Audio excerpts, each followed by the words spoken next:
오늘은 사실은 10월 마지막 주 예배가 종교개혁주일로 지키고 있고요. 저희 총회에서는 총회주일로 그렇게 지킵니다. 종교개혁주일은 우리가 잘 알듯이 1517년 말틴 루터를 통해서 비텐부르크 성전 앞에 95개조의 반박문 중세 교회가 잘못된 부분을 지적을 했어요. 그 루터의 그 작은 이 행동 때문에 종교 개혁이 일어나기 시작했습니다. 중세 흑암 시대를 복음으로 바꾸는 어마어마한 시대였습니다. 그때 당시 교회가 이게 복음을 놓쳐버리니까 얼마나 복음을 잃어버리면 이상하게 흘러가버려요. 완전히. 그래서 교회가 완전 종교화돼 버렸어요. 그래서 성전을 짓기 위해서요, 돈을 모으기 위해서 면죄부를 팔았어요. 면죄부를 사야, 돈을 많이 주고 면죄부를 사야 죄가 용서받는다. 그리고 이 천주교 많은 신부들과 많은 사람들도 고행, 뭔가 수행을 쌓고 고행을 쌓고 선을 행해야 천국 갈 수 있다. 그렇게 생각했어요. 그래서 말틴 루터가 들고 나왔는 게 제일 먼저, 루터가 이 루터는 원래 천주교 신부였어요. 천주교 신학자들을 가르치는 교수였어요. 본인이 학생들에게 성경을 가르치기 위해서 로마서를 묵상하다가 로마서 1장 16절 17절, 특별히 로마서 1장 17절, 루터가 종교개혁할 때 붙잡은 언약입니다. 전부 인간의 행위와 노력과 인간이 돈을 주고 죄를 용서받을 수 있다고 하는 그 시대에 루터가 내가 복음을 부끄러워하지 아니하노니 이 복음은 모든 믿는 자에게 구원을 주시는 하나님의 능력이 됩니다. 첫째는 유대인이요 또 헬라인에게로다. 그러니까 뭡니까? 17절에 복음에는 하나님의 한 의가 나타나서 믿음에 이르게 하나니 오직 의는 믿음으로 말미암아 살리라. 인간의 행위와 노력과 열심과 인간의 공로로 구원 얻는 게 아니다. 오직 믿음으로. 무엇을 믿느냐 하는 말이에요. 내가 복음을 부끄러워하지. 바울은요, 로마서 1장 3절 4절에 이 복음은 육신으로는 다윗의 혈통에서 나셨고 성결의 영으로 죽으심과 부활하셔서 오신 이 복음은 곧 예수 그리스도다. 예수 그리스도를 믿음으로만 구원받는다. 그래서요, 루터가 강조했는 게 오직 믿음으로, 오직 그리스도 강조했어요. 그리고 루터가 또 강조했는 게 뭡니까? 그때는 교황이 권위가 있으니까요, 교황이 마음대로 성경을 해석해버려요. 그때 당시는 이게 천주교 신부들만 헬라어로 된 성경을 일반 사람들은 읽지도 못해요. 그걸 들고 강론을 하니까 사람들이 몰라요. 루터가요, 독일어로 된 성경을 번역했죠. 오직 말씀으로 돌아가자. 성경으로 돌아가자. 성경. 이거는요, 대개혁입니다. 어마어마한 말씀 운동입니다. 루터가 모든 사람이 성경을 읽을 수 있도록 번역해가지고요. 그때 마침 인쇄술이 발달해가지고 그것과 맞부딪혀가 이 말씀이 번역돼가 나가기 시작했어요. 인간의 공로와 열심이 아니고 오직 하나님의 은혜로. 루터가 강조했는 게 오직 믿음, 오직 성경, 오직 은혜, 마지막으로 오직 하나님께 영광. 이 굉장한 이 복음을 다 잃어버린 시대에 복음을 회복시켜버립니다. 중세 교회가 발칵 뒤집어져 버렸어요. 이 천주교에서 이 중세 교회가 얼마나 파워가 있는지요. 종교 재판에서 루터를 사형 선고해 버렸어요. 사형 선고. 루터가 사형장으로 끌려가야 되는데 그걸 누가 루터를 납치해 가갑니다. 누가 힘 있는 사람이 루터를 납치해 가가지고 루터를 보호하고 루터에게 성경을 번역하도록 만들었어요. 이게 하나님의 어마어마한 이 드라마 같은 작품이에요. 그 루터를 통하여서 그 막강한 중세시대를 꺾고 종교개혁이 일어나는 거예요. 여러분들, 오늘날도 마찬가지입니다. 오늘날도 점점점 우리는 복음이 사라지는 시대를 살고 있습니다. 복음이 사라져버렸다는 말은요, 정말 성도가 올바른 오직 그리스도의 이 복음의 비밀을 증거하고 하나님의 말씀 성취, 기도 응답, 생명운동, 이 전도의 축복을 사실적으로 못 누리고 있어요. 못 누리고 있으면 우리는 뭐가 되느냐? 교회도 다니고 성경도 읽고 헌금도 하고 뭔가 봉사도 하고 다 하는데 뭐가 되느냐? 전부 종교화돼 버려요. 실제 우리에게 뭐가 있냐? 생명력 있는 응답들이 없어요. 하나님이 우리에게 주신 가장 큰 축복의 임마누엘, 하나님 나와 함께하는 참된 축복을 못 누려요. 그래서 하나님은 복음을 잃어버릴 때마다 복음 가진 자를 통해서 회복시켰습니다. 그게 성경의 역사입니다. 그리고 우리가 지난주에도 보았듯이 이방의 빛으로 이스라엘이 완전히 멸망했나. 지금 이사야서는 사실은요, 여러분들이 잘 알면 모르지만 이사야서에 보면 이스라엘이 완전히 멸망했을 때 주신 성경입니다. 바벨론에 완전히 멸망해가지고 비참한 상황에 있는데 하나님은 그들에게 이야기하는 게 일어나서 빛을 발하면 이 너를 통해서 전 세계 열방이 은금을 가져오고 모든 것을 회복시킬 것을 다 이야기하고요. 그냥 단순하게 이스라엘 민족이 구원받는 이 정도가 아니고 내가 너를 이방의 빛으로 전 세계 여호와를 영광을 나타내겠다는 겁니다. 그래서 먼저 우리가 조금 기억해야 되는 겁니다. 구약 성경의 이사야서나 모든 성경은 이스라엘이 멸망받을 수밖에 없는 영적 상태를 지적하고 있어요. 이스라엘이 멸망받을 수밖에 없는 영적 상태예요. 우리 성도님도 마찬가지예요. 우리 개인과 가정과 가문과 내 삶의 문제와 어려움과 위기, 그거는요 깊이 들어가 버리면요 올 수밖에 없는 당연한 문제가 내게 왔다고 생각해요. 이 심판의 당위성, 문제의 당위성, 여러분들 내게 위기와 어려움이 있다. 올 수밖에 없는 당연한 문제가 내게 왔다는 거예요. 이사야서 1장을 보니까요, 하나님이 이스라엘의 심판을 이야기하면서 뭐라고 합니까? 하늘이여 들으라, 땅이여 귀를 기울이라.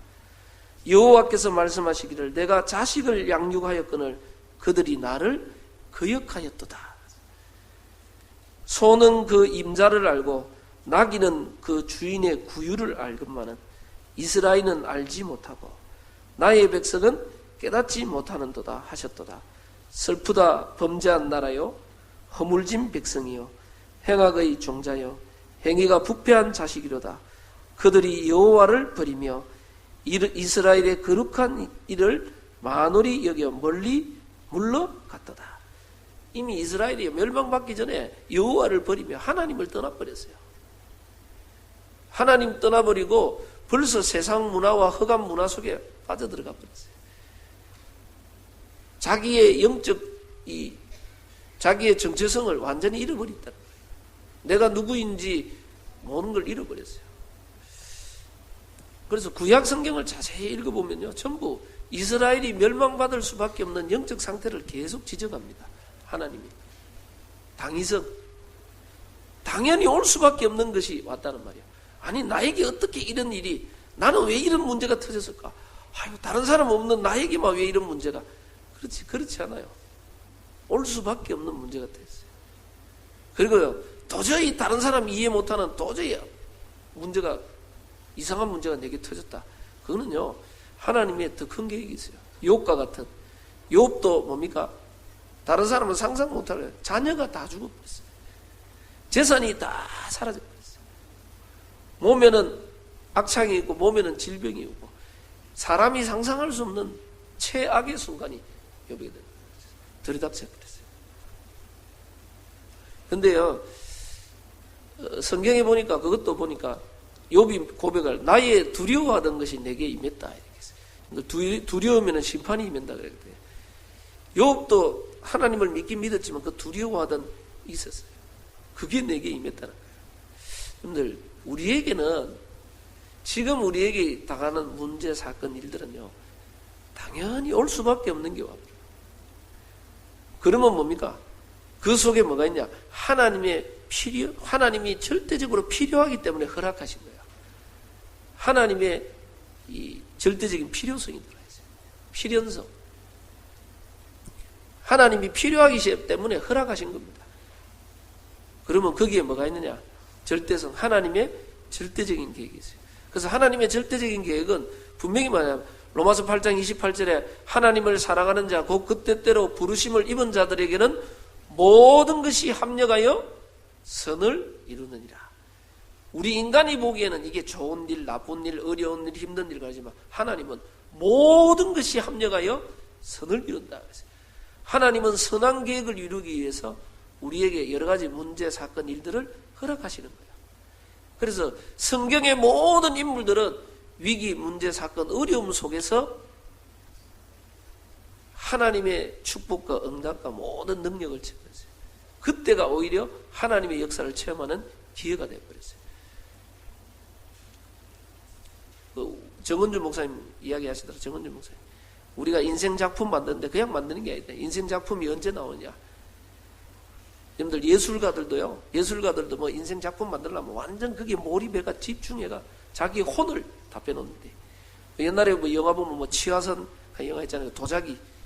한국 전설적인 도자기 굽는 아무리 도자기를 잘해도 이 도자기가 자기가 생각하는 게 안 나와. 다른 사람 보기는 훌륭한데 자기는 도자기의 생명을 불어넣는 거예요. 자, 안 되는.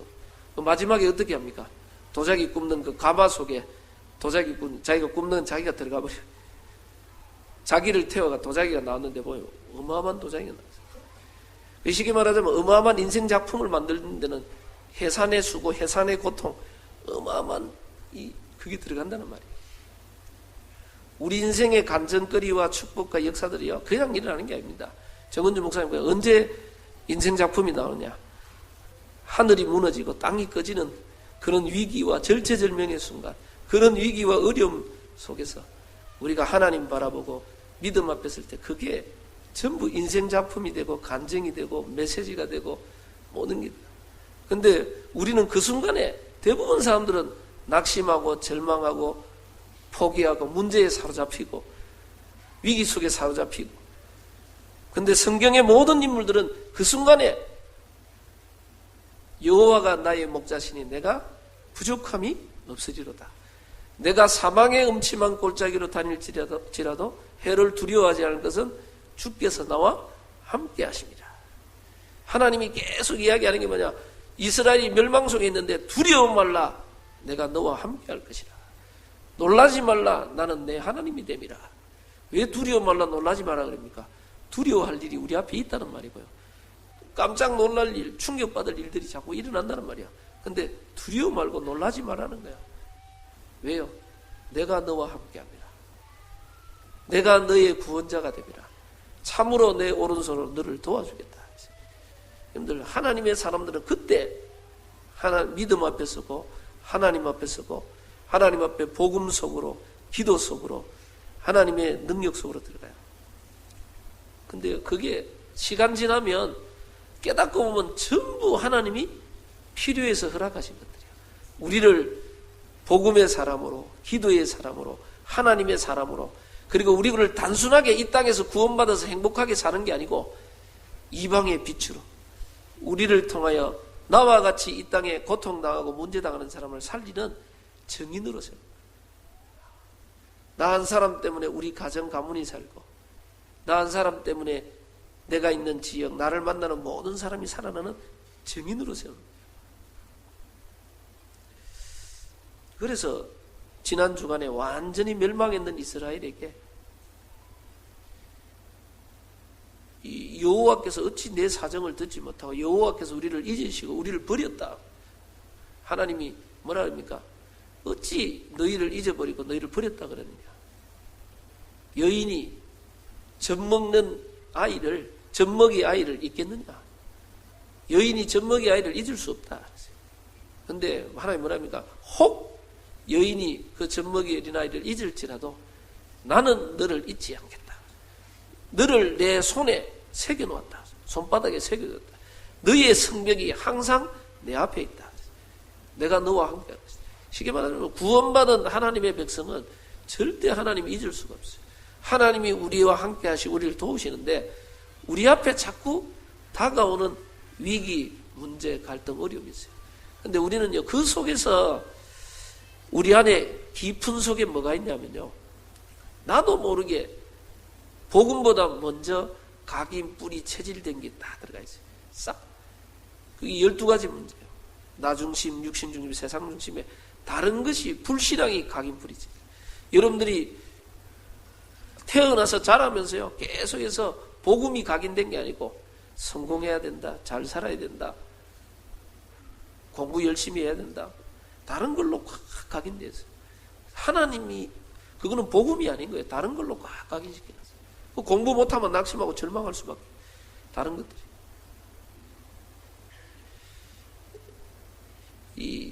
그래서 문제, 위기, 사건, 어려움 당해보면요, 내 안에 각인된 게 나와버렸다.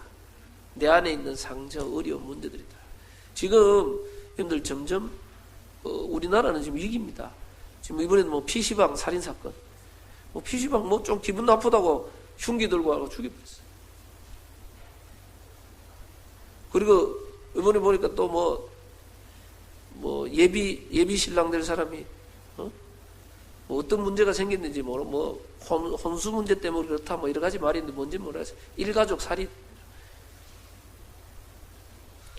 그 장인 장모님 될 사람 죽이고, 그 여자도 죽이고, 자기도 자살했다. 근데 보면서, 야, TV 보면서, 야, 참, 사람들이 순간 뭔가를 참지 못하고.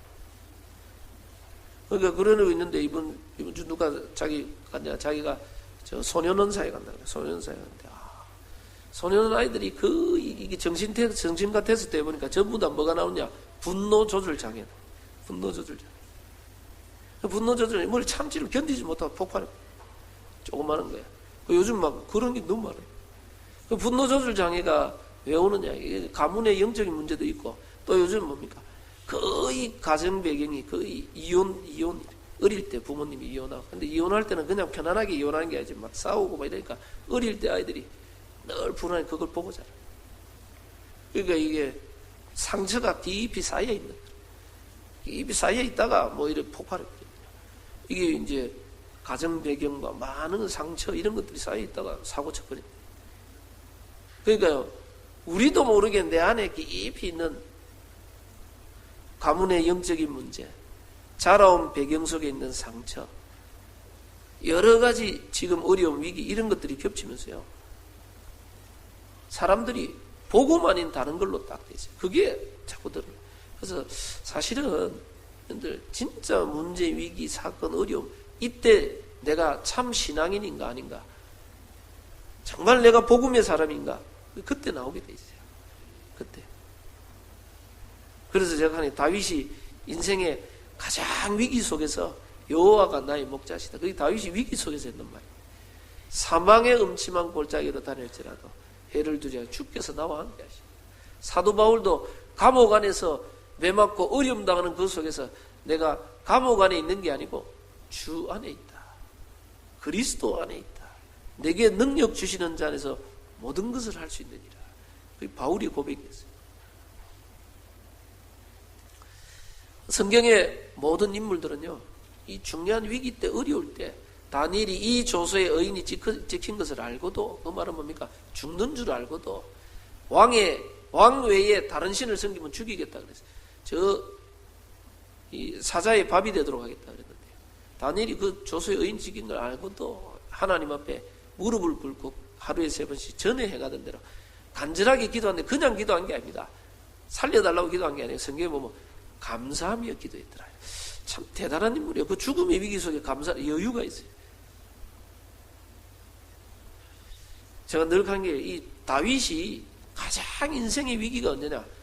아들 압살롬이, 아들이 아버지를 죽이고 왕이 되려고 쿠데타를 일으켰어요. 참, 여러분들, 다른 거는 몰라도요, 이 가족 간의 문제, 이거는요, 정말, 제가 옛날에 해외 갔을 때 그 사회 갈 때 있더라고요. 이 배 선장하시는 분인데, 이게 미국에서 있으면서 아들이 마약을 하고 막 이래. 그러니까 이 선장하고 이러니까 이분이 폭력적이고 과정이 이러니까 아들이 뭐 집에서 아버지가 뭐 이러니까 아들이 아버지를 때려버렸어요. 그러니까 자기 아들하고 싸우는 게 있어. 이분이요, 그 상처가 너무 커. 근데 해필이면 그 전도학교 오신 목사님 강사가 자기가 어릴 때 아버지가 어머니 때리고 술 먹고 돌아가 늘 해가 아버지가 부모님, 엄마 때리고 막 자기들 때리고 술 먹고 늘 와가 행패 부리가 너무 자기가 그래가지고 자기도 술 먹고 아버지를 때린 간증을 했어요. 그러다가 자기가 복음 받고 회복되고 간증하는데 해필이면 거기 그 선장님이 참석해가 그 뒤에 회복된 건 안 듣고 그 앞에 아버지 때린 그것까지 확 때리면 저는 호로 자식이 며칠 듣다 나가버리면 와 성나가지고 뭐 저런 기다 근데 왜 그게 자기 상처라고 상처를 꽉 안고 있어요. 여러분들 오늘날 많은 사람들이 지금 우리나라가 지금 정신병동 시대가 왔어요. 만나보면 거의 우울증, 분노조절장애, 폐쇄공포 이게 점점점 심각해지고 있어요. 왜 그렇게 자꾸 되어갑니까? 성경은 분명히 하나님 떠나버리면 마음의 평안과 안식이 없어요. 결국은 인간이 뭔가 하나님 없이 다른 것을 찾다가 올 수밖에 없는 영적인 문제, 계속 정신 문제가 계속 도는. 하나님은 우리에게 위기, 문제, 사건, 어려움 모든 것을요 오직 그리스도 복음으로 넘어서서 나를 그것에서 치유하고 뭡니까? 진짜 그 문제를 통하여서 말씀, 기도, 전도 속에 영적 서밋으로 내가 올라가서 뭐 하느냐? 이 땅에 죽어가는 영혼들을 살리는 이방의 빛으로 서라. 정인으로 서라. 하나님이 나와 함께 하셔서 내 모든 것을 해요. 그래서 내게 지금 오는 문제, 어려움, 갈등이 이게 내 문제인 줄 알았는데 가봐보니까 이게 깨닫고 보니까 영적인 문제라. 오래된 이 가문의 영적인 문제. 창세기 3장부터 있어도 영적인 문제. 이게 내게만 있는 줄 알았는데 보니까 다른 사람도 이 문제가 이 시대의 문제요. 다른 가정도 모든 이 문제를 알고 있구나. 내가 복음으로 그 문제를 넘어서서 정인으로 서는 거야. 다른 사람 살리는 정인으로. 그래서 이방의 빛으로 너를 세우겠다.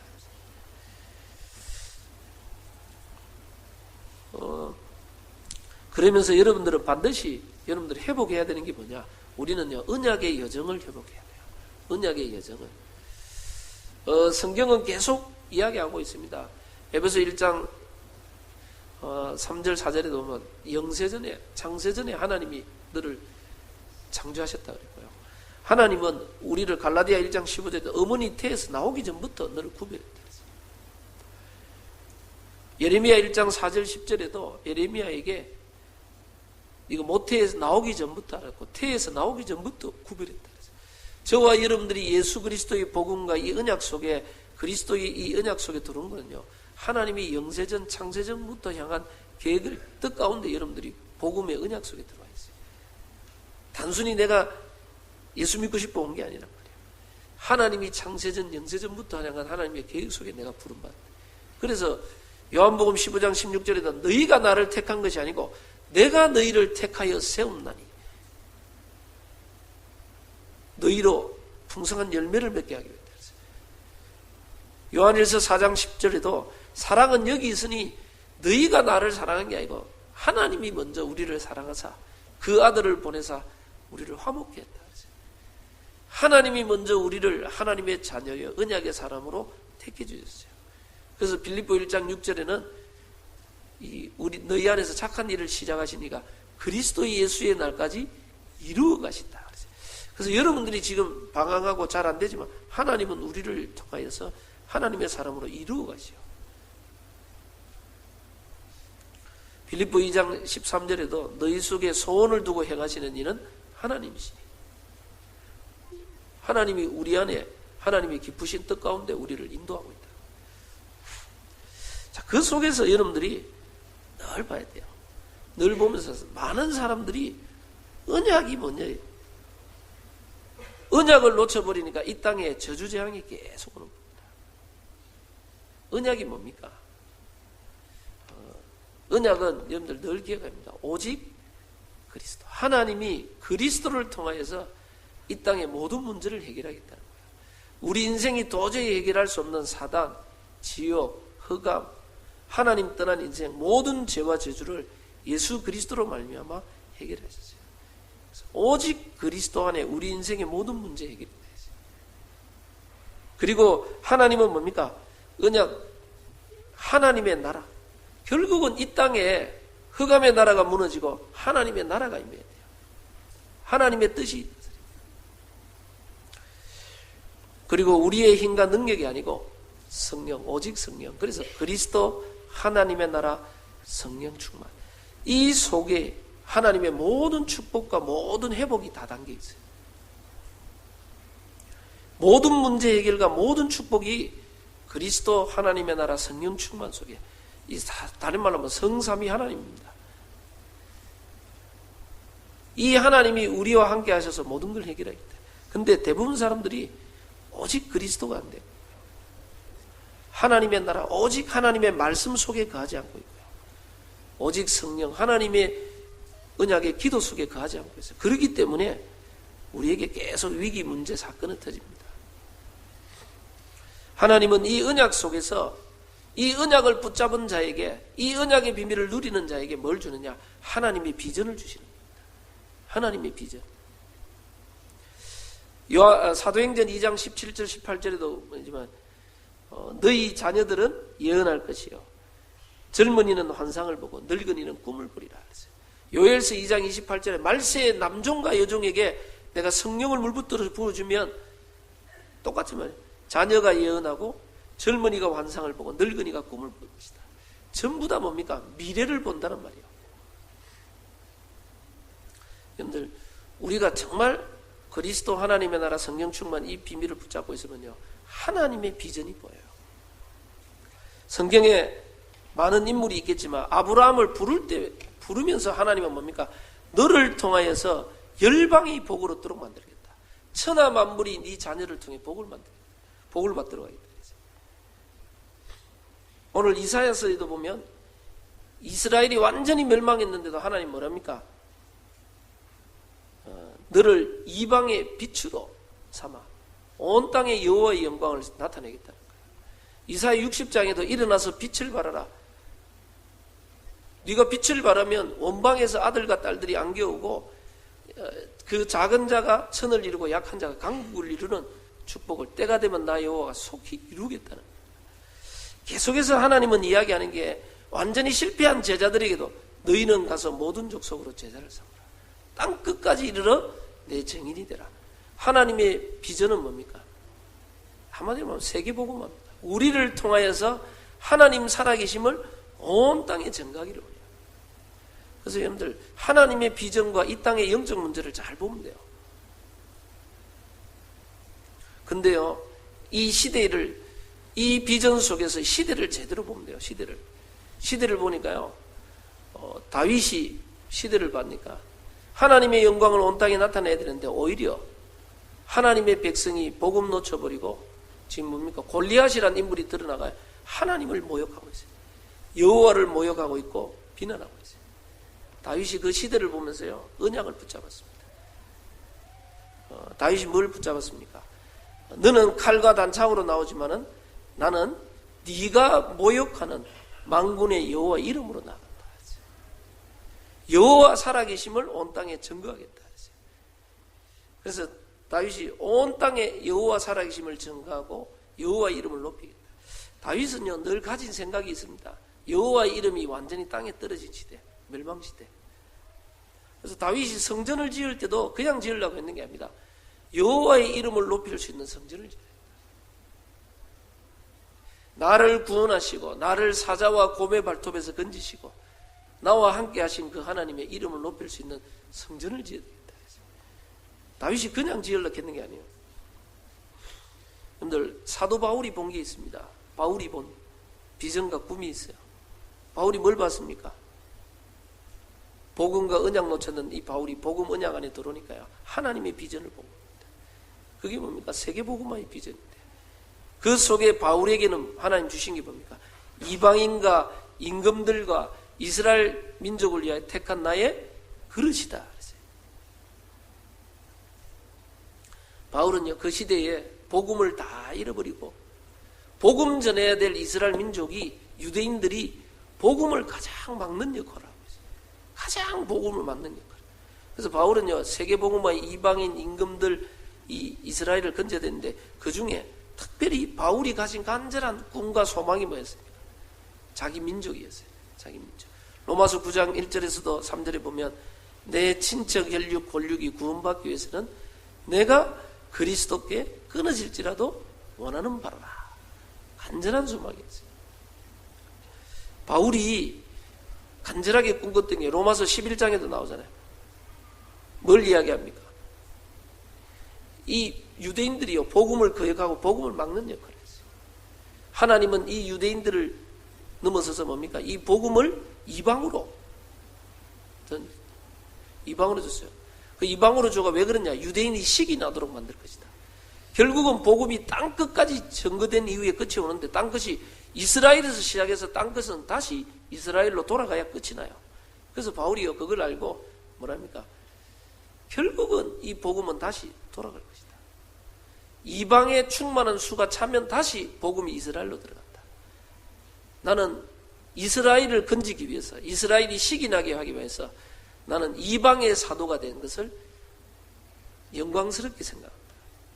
그러면서요, 자기 민족을 살리기 위해서 나는 이방의 사도로 뛰어간다.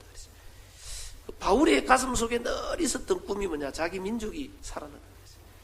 참 하나님 주신 비전 안에서 자기 민족을 늘 가슴에 품고 있었어요.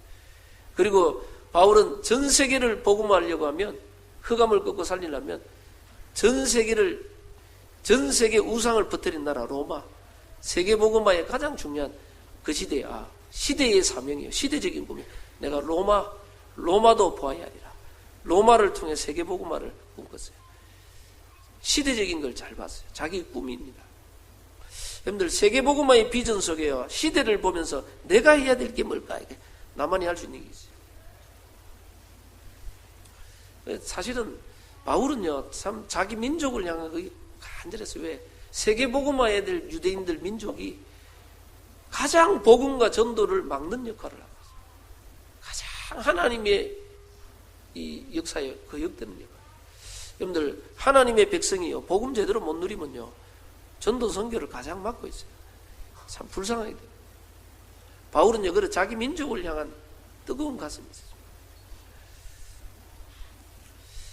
우리가 진짜 그리스도 하나님의 나라 성령 충만의 언약 속으로 충만히 들어가 버리면요, 하나님 주시는 비전이 보이게 돼요. 이 시대가 복음 없어 멸망하고 있구나. 복음 없어 다 무너져. 이 시대 살릴 세계복음화의 언약 속에요, 내가 해야 될, 내가 할 수 있는 일이 뭔가, 나의 역할, 그게 뭡니까? 나만이 할 수 있는 나의 꿈이, 하나님 주시는 비전 속에서 내 꿈이 나오게 됐어요. 다윗은 성전을 지어서 여호와 이름을 높여야 되겠다. 내가 차망이 아니다. 차망은 여호와 하나님이시다. 차망이신 여호와의 이름을 높일 수 있는 성전을 지어야 되겠다. 다윗이 가진 꿈이었어요. 근데 다윗은 성전 못 지었어요. 하나님은 네 마음만 보고도 너를 축복하겠다 했어요. 그래서 우리가 진짜 언약 안에서 올바른 비전과 꿈이 나오면 그 안에서 뭐 하느냐? 하나님의 말씀을 제대로 받는 겁니다.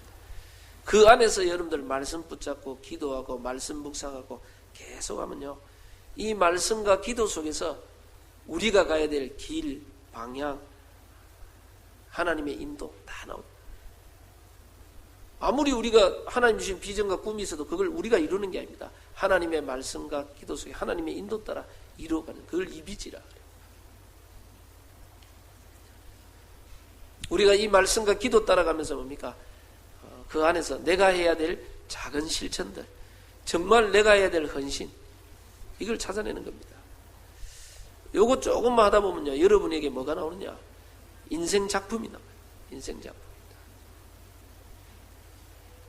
다른 사람은 할 수 없고, 다른 사람은 볼 수도 없고, 다른 사람은 갈 수도 없는, 나만이 할 수 있는 전도, 나만이 할 수 있는 이 복음운동, 전도운동, 복음을 위한 헌신들이 나와요.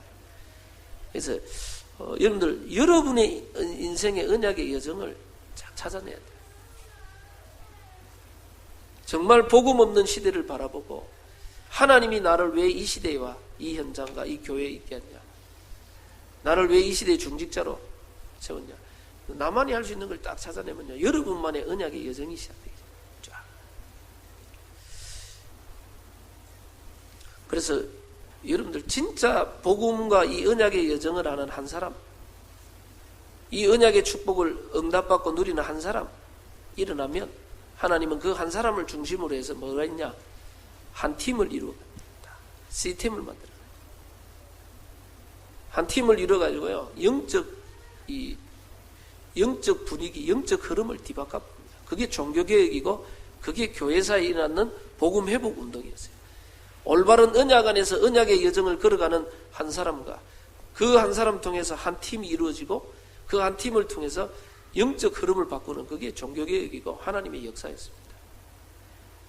근데 우리가 대부분 사람들이 나만의 언약의 여정의 축복을 못 누리면 정말 아무것도 아닌 문제, 사건, 일들 속에 빠져버려요. 사람들은요, 결국은 내 각인된 대로 살아가요. 뿌리 내리고 체질된 대로 살아가요. 늘 사람하고 갈등하는 사람, 평생 그 갈등하는 거기에 빠져 있어요. 못 나와요. 왜? 늘 여러분들 부정적인 사람은요, 늘 부정적인 게 각인돼 있어요. 늘 비판하는 사람, 비판적인 게 각인돼 있어요. 왜냐? 자기도 모르는 상처, 자라온 배경 속에 뭐 있어요. 다 있어요. 오직 그리스도 복음이 아니에요. 오직 내 상처, 자기도 모르는 자기 스타일, 자기 체질에 딱 묶여 있다니까. 그런데 우리는 그거 아닙니다. 우리는 그걸 넘어. 하나님의 더 큰 계획과 뜻을, 하나님은 저와 여러분을 통해 이방의 빛으로 세계 복음하기로 해요. 전 세계를 살려요. 근데 여러분들, 나는 세계 복음화에 대한 하나님의 사람인데 어떤 사람도 나는 수용하고 이해하고 넘어가겠다. 지극히 선한 것을 분별하라. 그래서 여러분들, 복음으로 깊이 누리버리면, 제가 늘 가요, 복음을 정말 누리고 사람을 복음의 눈, 영적인 눈으로 보면 이해가 돼요. 그럴 수밖에 없는, 여러분들, 이 선한데 지혜롭고 악한데 미련하라 그랬거든요. 복음 계속 누리면 선한데 지혜롭다는 말은요, 어떻게 하면 저 사람을 도울 수 있을까? 계속 기도하면요, 그 사람을 이해하고 수용할 수 있어요. 저 사람이 저럴 수밖에 없는 영적인 문제, 가정 배경, 자라온 배경 속의 상처, 저 사람이 외롭겠구나, 힘들겠구나. 전에는 미웠고 싫었는데 나중 되면요, 불쌍해 보이기 시작해요. 저 사람이 저럴 수밖에. 그럼 그 사람을 이해하고 수용할 수 있어요. 그럼 뭐냐? 초월이란 말은 뭡니까? 하나님이 왜 나를 저 사람을 내 옆에 붙였냐? 도와주라고, 살리라고. 여러분들, 그 사람을 살릴 수 있어요. 근데 그게 안 되면요, 우리는 늘 그게 안 되면 사람을 내가 바꾸려고 그래요. 내가 바꾸려고 그래요. 자, 그럼요, 맞는 말 가지고 계속 건드립니다. 맞는 말 가지고 이래가 안 되고 저래가 안 되고 뭘 하는데 결국은 뭡니까? 사람을 바꾸려고 하는 거예요. 사람을, 여러분들, 여러분 자신이 바뀌어집니까? 나도 안 바뀌네. 나도 나를 못 바꾸는데요, 다른 사람 바꾼다. 천천만만의 말씀이에요. 죽어도 안 바뀌어요. 나도 내 자신을 못 바꿔요. 사람은요, 다른 사람을 바꾸려고 아무리 맞는 말 가지고 해봐요. 바뀌어지는가? 안 바뀌어져요. 사람은요, 아닙니까? 정말 복음이 각인 뿌리 쳐질 때 그 사람의 이 영혼이 치유되기 시작해요. 정말 하나님의 은혜가 임해야 변화되기 시작해요. 하나님 바꾸셔야 되거든요. 그래서 우리가 그 사람은 영혼을 놓고 기도하고 도와줄 수 있습니다. 그래서 꼭 여러분은 문제, 사건, 일, 어려움 이런데요, 사로잡히지 말고 거기에는 최고의 우리 인생의 작품을 만들 수 있는 하나님의 최고의 기회가 들어가 있어요. 하나님의 능력을 체험하고 나를 이방의 빛으로 하나님이 삼으려고 하는 어마어마한 계획이 들어가 있어요. 원래 치유와 서밋의 축복 속으로 들어가는 시간표가 들어가 있어요. 그래서 혹시 여러분들 어려움 있는 사람들, 문제 있는 분들은 다른 거 하지 마시고요, 오직 여호와 악망한 자 새 힘을 주겠다. 이사야 40장에도. 그래서 여러분들은 완전 복음 속으로, 완전 기도 속으로, 내가 완전 말씀 속으로 들어갈 수 있도록요, 여러분들 이 특별 시간을 마련해가지고 은혜 속으로. 그리고 오늘 우리는 마지막으로 하나님은 이스라엘에게 영적 위기 속에 파수꾼을 세우라 했습니다. 파수꾼. 완전히 멸망했는 이스라엘을 회복할 수 있도록 파수꾼을 세우라 그랬어요. 그래서 여러분 개인이 먼저 영적 파수꾼으로 일어나요. 지금 교회 위기 시대, 가정 위기 시대, 우리 후대들 위기 시대가 점점점 찾아왔습니다. 우리 자신이 먼저 영적 파수꾼이란 말은 우리 자신이 먼저 말씀, 기도, 전도에 깨어 있어야 됩니다. 왜 깨어 있어야 됩니까? 지지난주 메시지요. 근신하라 깨어라. 너희 대적마귀가 우는 사자같이 두루다니며 삼킬 자를 찾는다. 근데 불신자는 성경은 너희 아비 마귀 그랬기 때문에 대적이 아니에요. 너희 대적마귀란 말은, 대적이란 말은 사단이 믿는 자 성도를 공격하고 있다. 성도를. 이 사단은 성경에 보니까 창세기 3장에 첫 사람 아담 하와를 넘어뜨릴 뿐만 아니라 마태복음 4장에는 예수님에게도 도전했어요. 사자는요, 정사, 건세, 이 어둠의 세상 주관자들과 하늘에 있는 악의 영들을 이 세상의 문화와 모든 걸 장악하고 있어요. 이 사단이요, 복음이 처음 들어가는 지역은요, 핍박, 고통을 줬어요. 그래서 초대교회는 순교당하고 우리 한국도 복음이 들어갈 때 순교당하고 핍박당했어요. 그러나요, 처음에는 그렇게 공격하지만은 그렇지 않아요. 그 다음은 어떻게 됩니까? 로마가 250년 만에 기독교 석인되고 그때부터 타락이 중세시대에 들어서기 시작했어요. 타락이 시작됐어요. 여러분들 핍박 속에서는 오히려 기도하고 오히려 안 바라보던 이 기도가 회복되고 말씀 붙잡고 기도와 하나님 앞에서는 회복돼요. 그런데 오히려 편안해질 때가 더 큰 문제가 와요. 오히려 편안해지니까요. 그때부터 뭐가 옵니까? 영적 무감각, 영적 무기력. 사단이 눈에 보이지 않는 흑암 문화를 가지고 장악합니다. 하나님 바라보지 못하고 집중하지. 그래서 영적으로 우리가 하나님을 향해 집중하지 못하도록 사단은 만들기 시작해요. 성도가 무기력, 무감각, 무능력해지겠다. 오히려요, 저 3단체나 저 다른 단체들은 영적인 힘을 가지고 세상을 장악하고 있어요. 지금. 그래서 여러분들 오늘날은 복음 가지고 잘 살아야 됩니다. 옛날에는 순교하는 시대였지만 지금 순교가 아닙니다. 진짜 예수 믿는 사람이 어떤 건지 보여줘야 되는 시대입니다. 복음 누리는 자가 정치, 경제, 문화 속에서 어떻게 복음 누리면서 하나님 영광을 나타내는가 보여줘야 돼요. 지금은 그 시대를 살고 있습니다. 참 예수 믿는 사람이 어떤 건가를 여러분의 삶의 현장에서 보여줘야 되는 시대예요. 여러분들 오늘날 교회는 지금요, 교회가 전부 종교화돼 버리니까 복음 전도 운동 다 끊어졌어요. 정말 올바른 복음 누리고 복음 전하고 복음 말하는 교회가 어떤 건지 보여줘요. 이 지역의 영적 문제를 치유하고 이 지역 속에 있는 흑암 문제를 치유하고 이 지역을 살리는 이 지역의 가장 필요한 부분들을 해결하는 교회를 회복해야 돼요. 그게 종교개혁입니다. 그래서 우리가 영혼이 쉬어가는 음악회 뭐냐? 복음 문화를 회복하자. 가정이 무너지고 청소년이 무너진 시대에 우리가 교회에서 뮤지컬을 한다. 그냥 하는 게 아닙니다. 이 시대의 가장 큰 문제를 향한 답을 던지는 겁니다. 복음 문화를 회복하는 겁니다. 그래서 오늘 여러분들 기억하세요. 하나님은 위기 속에서 파수꾼을 세우라. 무슨 파수꾼이요? 영적으로 깨어있는 파수꾼. 특별히 이사야서에는요, 종일 종야 여호와를 쉬지 못하게 하는 기도의 파수꾼을 세우라. 에스겔서에서는 분명히 뭡니까? 에스겔아 말씀을 대언하라.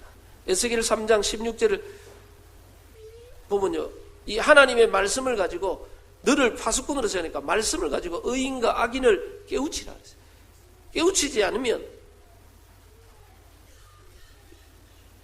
그들은 멸망하리 할 거지만 그 핏값을 네 손에서 받겠다 그랬어요. 여러분들 이사야 60장에는 빛의 파수꾼입니다. 일어나서 빛을 발하라 그랬어요. 이 생명의 빛, 복음의 빛을 전달해라. 여러분들 위기시대의 하나님은 영적 파수꾼을 세워라. 여러분 한 사람이 먼저 영적 파수꾼으로 세워지고, 그리고 뭡니까? 여러분을 통해 한 팀, 시스템이 만들어져야 돼요.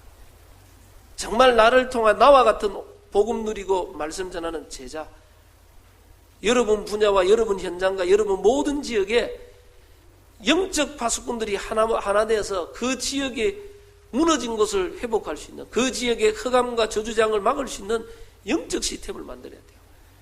여러분 개인, 가정, 여러분 지역, 교회 각 분야 속에 참된 제자들이 모여서 파수꾼들이 모여서요 말씀 붙잡고 기도하고 올바른 전도운동에서 회복하는 시스템이 회복돼야 돼요. 하나님은 그것을 회복하면 오늘 성경에 보니까 만민을 위하여 길을 들라. 성문으로 나아가라. 백성이 올 길을 닦아라. 큰 길을 수축하라. 도를 지어라. 만민을 위하여 기치를 들라.